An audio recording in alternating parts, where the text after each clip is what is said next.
Brought to you by Palvi Agrico. आता शेतीसाठी जे काही लागणार ते घरपोच मिळणार, तेही मोबाईलच्या एका क्लिकवर। काही दिवसांपूर्वी दोन तरुण छत्रपती संभाजीनगर रेल्वे स्थानकावरील पिवळ्या बोटखाली लघवी करतानाचा व्हिडिओ व्हायरल झाला होता।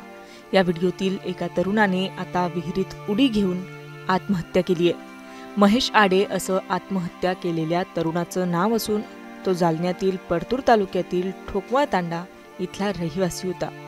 घडलं असं होतं की महेश आडे आणि त्याचा एक मित्र छत्रपती संभाजीनगर रेल्वे स्टेशनच्या पिवळ्या बोटखाली लघवी करत होते।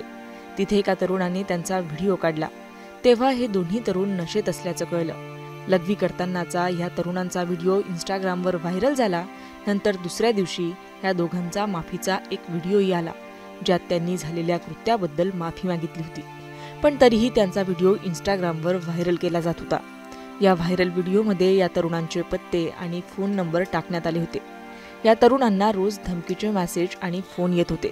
त्यामुळे महेश आडे या तरुणाने विहिरीत उडी मारून जीवन संपवलंय। दरम्यान ज्यांनी कुणी त्यांचे व्हिडिओ व्हायरल केलेत त्यांच्यावर कारवाई करण्याची मागणी मयत तरुणाच्या नातेवाईकांनी केली आहे।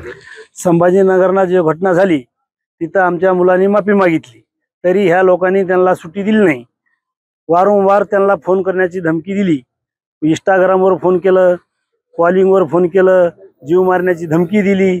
मग महेश आडे आम्ही त्यांना घरी आणलं, पुन्हा त्याला विचारलं बाबा काय झालं, हे अशी काका झाली म्हणले, आम्हाला आमचा पुतण्या आहे माझा। तर काका म्हणले असं असं झालं। म्हणलं हो दे बेटा, म्हणलो काही होत नाही, आपण बघून घेऊ।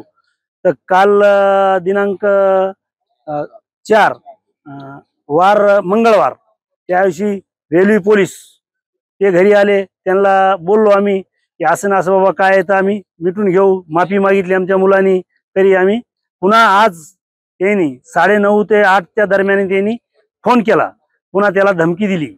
फोन बंद करून ठेवला की तू इंस्टाग्रामवर त्यांना फोन करून सांगितलं की तुला जीव मारण्याची धमकी दिली। त्यांनी महेश संजय आडे हे आमचा पुतण्या, ह्याला जीव मारण्याची धमकी दिली त्या लोकांनी।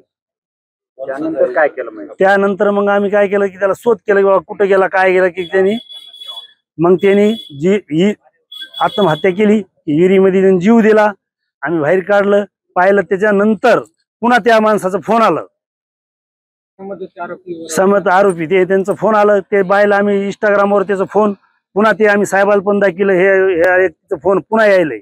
महेशने आत्महत्या केल्यानंतर त्याचा मृतदेह परतूरच्या रुग्णालयात आणण्यात आलाय। दरम्यान या प्रकरणी आष्टी पोलीस ठाण्यात गुन्हा दाखल करण्याची प्रक्रिया सुरू आहे। गौरव साळीसोबत मुंबई तक, ब्युरो रिपोर्ट, जालना।